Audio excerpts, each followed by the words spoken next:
अधूरा प्यार। आज की कहानी इमोशनल करने वाली है। इस कहानी में आपको एक लड़का और एक लड़की की प्रेम कहानी को बताया गया है। हालांकि लोग कहते हैं प्यार अंधा होता है, यह बात बिल्कुल सही है। प्यार करने वालों को जात पात धर्म ऊंच नीच कुछ दिखाई नहीं देता। बारिश हो रही थी। जब इस बारिश को महसूस करता हूँ तो लगता है जैसे उसने मेरा हाथ थाम रखा है। इस सन्नाटे में भी ऐसा लगता है मानो वो मुझे बुला रही है, मुझे आवाज़ दे रही है, मुझे पुकार रही है। मेरा नाम अजहर महमूद है। मुझसे ज़िंदगी में सिर्फ एक गलती हो गई। मैंने एक हिंदू लड़की से प्यार कर लिया। उसका नाम आस्था था। मैंने अपनी ज़िंदगी में इतना प्यार शायद कभी किसी से नहीं किया था जितना कि आस्था को करता था। हमारा कॉलेज ख़त्म हुआ, जॉब भी लग गई और वो दिन भी आ गया जिस दिन हमने फ़ैसला किया कि एक दूसरे के घर वालों को अपने रिश्ते के बारे में बताएंगे। 1 मई 2023 का दिन था जब मैंने अपने घर वालों को आस्था के बारे में बताया था। अब्बा वो तो जैसे सदमे में चले गए थे। मैंने पूरा दिल खोलकर उनके सामने रख दिया था, लेकिन वो तो मानने को तैयार ही नहीं थे। वही आस्था के घर वाले भी इस रिश्ते के बिल्कुल खिलाफ थे।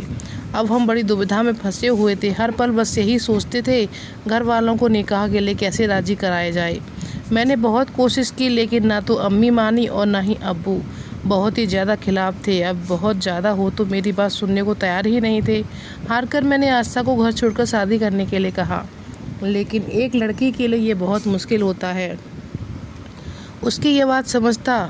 इसलिए मैंने और आस्था ने मिलकर फ़ैसला किया कि हम दोनों अपने घर वालों की खुशी के लिए अलग हो जाएंगे और हमने ये वादा किया कि अब एक दूसरे से कभी नहीं मिलेंगे, कभी नहीं। हालांकि मुझे आस्था से दूर हुए अभी 2 ही महीने हुए थे। मेरा दिल बहुत तेज़ चल रहा था। वो कहते हैं ना, जिसके साथ अपनी पूरी ज़िंदगी बिताने का फ़ैसला किया हो उसे भूलना इतना आसान नहीं होता। बस आस्था की बात है। उसका चेहरा, उसकी मुस्कुराहट हर समय मुझे याद आती थी, लेकिन करता भी क्या। माँ बाप की इज्जत और उनकी ज़िंदगी आगे मैं हार चुका था। लेकिन 10 दिन बाद मुझसे रहा नहीं गया और मैंने आस्था की बेस्ट फ्रेंड वैशाली को फ़ोन करके आस्था का हालचाल पूछने की सूझी। मुझे क्या पता था कि वो पल मेरी ज़िंदगी में क़यामत बनकर आने वाला है, मुझे बर्बाद करने वाला है। मैंने वैशाली को फ़ोन किया और कहा, वैशाली, आस्था। मेरा इतना ही कहना था कि वैशाली ने कहा, आस्था भी दुनिया में नहीं रही। आज शाम को उसका अंतिम संस्कार है। आखिरी बार उसे देखने ज़रूर जाना। यह सुनकर जैसे मेरी पूरी ज़िंदगी थम गई। सब भीतर ही पड़ा था। सफ़ेद चादर में मैं आस्था का चेहरा नहीं भूल पा रहा था।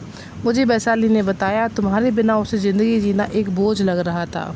वो अपने मम्मी पापा के खिलाफ़ जाने की भी सोच नहीं सकती थी। तब उसे मरना ज़्यादा आसान लगा। यह सुनकर मैंने सोचा और कहा, मैंने अपने दिल की सुनी होती जहाँ सिर्फ वह और मैं होते, लेकिन ये हो नहीं सकता था। आस्था की याद में सिर्फ इतना ही कहूँगा, बहुत उदास है कोई तेरे जाने से, हो सके तुम लौट आओ किसी के बहाने से। तू चाहे जितनी दूर है, लेकिन एक बार तो देख, कोई टूट गया तेरे जाने से। सच में तुम्हारे जाने के बाद अब ऐसा लग रहा जैसे मानो शरीर में जान ही नहीं। I love you Aastha, love you for ever for ever. दोस्तों, आपको ये कहानी कैसी लगी हमें कमेंट बॉक्स में ज़रूर बताइए। पसंद आई हो तो प्लीज़ हमारे चैनल को लाइक शेयर सब्सक्राइब करिए। धन्यवाद दोस्तों। और इसी तरीके की आपको लव स्टोरी मिलती रहेंगी हमारे इस चैनल पे, तो प्लीज़ हमारे चैनल को फुल वॉच करिएगा। Thank you.